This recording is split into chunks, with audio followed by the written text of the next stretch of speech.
Hello dears, എന്തുണ്ട് വിശേഷം? എല്ലാവരും സുഖമായിട്ടിരിക്കുമല്ലേ? അപ്പം നമ്മൾ ഇന്നൊരു ഗുരുവായൂർ പോവാം കേട്ടോ. ഞാനും അമ്മയും ഭവ്യയും കൂടിയാണ് പോകുന്നത്. ഞങ്ങളങ്ങനെ രാത്രിയിൽ ഇറങ്ങി ഇതാ നമ്മൾ റെയിൽവേ സ്റ്റേഷനിൽ പോയിട്ട് അവിടെ നിന്ന് ഒരു ആര്യാസ് കയറി കുറച്ച് എന്താ പറയുന്നത്, നമ്മൾ മസാല ദോശയൊക്കെ കഴിച്ചു. അതിനുശേഷം നമ്മളവിടെ നിന്ന് ഇറങ്ങി റെയിൽവേ പോയി ഇരിക്കുവാണ്. ഒരു മണിക്കൂറോളം ഇരിക്കേണ്ട വന്നു കേട്ടോ. വന്നു കഴിഞ്ഞപ്പോഴത്തേക്കും ട്രെയിൻ വരുന്ന സമയമായപ്പോൾ 10:45 ആയി. 10:45 ആയപ്പോൾ ട്രെയിൻ വന്നു. നമ്മൾ ട്രെയിൻ കയറി. ഇരിക്കാനൊക്കെ അത്യാവശ്യം സീറ്റൊക്കെ കിട്ടി. നമ്മൾ വെളുപ്പിന് 2 മണിക്ക് ഇപ്പുറം നമ്മളവിടെ ചെന്ന് കേട്ടോ. നമ്മളവിടെ റൂം എടുത്തു. നമ്മൾ പെട്ടെന്ന് കുളിച്ചു ഒക്കെ കഴിഞ്ഞു. അപ്പം തന്നെ നമ്മൾ ക്യൂവിൽ നിന്നതാണ് കേട്ടോ.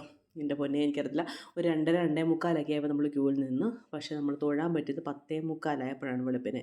എന്തോ അവിടെ പൂജയോ കാര്യങ്ങളോ ഒക്കെ ആയിരുന്നു. അതുകൊണ്ട് നമുക്ക് ഒരുപാട് ലേറ്റായി കേട്ടോ. നമ്മൾ നിന്ന് വശം കിട്ടും. എങ്കിലും നമ്മളതെല്ലാം സഹിച്ചു. പിന്നെ ഞാൻ ഒരുപാട് കാലം ഞാൻ ആഗ്രഹിച്ചൊരു വ്യക്തിയെ നമുക്ക് കണ്ടുമുട്ടാൻ പറ്റി കേട്ടോ. ഇപ്പം ഞങ്ങൾ വരുന്ന നേരത്തെ ഞാനൊന്ന് പറഞ്ഞിരുന്നു.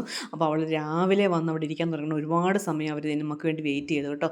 അങ്ങനെ ഇത്രയും വർഷത്തെ ടിക്ടോക്ക് മുതൽ നമുക്കുള്ളൊരു പരിചയമാണ്. അപ്പോൾ ഇത്രയും വർഷത്തെ ഒരാഗ്രഹമായിരുന്നു ഒന്ന് കാണണം എന്നുള്ളത്. എപ്പോൾ എന്ത് ഓർത്താലും ചിലപ്പോൾ നടക്കാറില്ലായിരുന്നു. അങ്ങനെ നമുക്ക് അവരെ കണ്ടുമുട്ടാൻ പറ്റി. അങ്ങനെ പായും ഉണ്ടായിരുന്നു കൂടെ. പിന്നെ ഫുഡൊക്കെ കഴിക്കാൻ കയറി. ഗിഫ്റ്റ് കടയിലൊക്കെ കയറി. ഭവിക്ക് കുറച്ച് ഗിഫ്റ്റൊക്കെ കൊടുത്തു കേട്ടോ. ഇത് ഭവിക്ക് കൊടുത്തൊരു ഗിഫ്റ്റാണ്. ഈ കൃഷ്ണനെ കേട്ടോ ഭയങ്കര ഇഷ്ടമായി ഭവിക്ക്. അങ്ങനെ നമുക്ക് ഫുഡൊക്കെ മേടിച്ച് തന്ന് എന്നിട്ടാണ് അവൾ യാത്രയായത് കേട്ടോ. അങ്ങനെ യാത്രയൊക്കെ പറഞ്ഞു പോയി. പിന്നെ നമ്മൾ ഈ നെറ്റിപ്പട്ടം നമുക്ക് വാങ്ങണമായിരുന്നു. പിന്നെ തിരിച്ചു പോയി നെറ്റിപ്പട്ടമൊക്കെ വാങ്ങി അത്യാവശ്യം കുറച്ച് സാധനങ്ങളൊക്കെ മേടിച്ച് നമ്മുടെ ബസ്സിൽ കയറിയാണ് തിരിച്ച് വന്നത് കേട്ടോ. അപ്പോൾ അന്നെടുത്ത കുറച്ച് ഫോട്ടോസാണ് ഞാൻ ഈ കാണിക്കുന്നത്.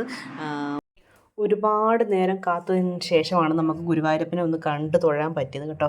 അങ്ങനെ ഗുരുവായൂരപ്പനെയും കണ്ടു തൊഴുത് നമ്മൾ ഒരുപാട് വർഷങ്ങളായിട്ട് ആഗ്രഹിച്ചിരുന്ന ഒരാളെയും സനയും കണ്ടു.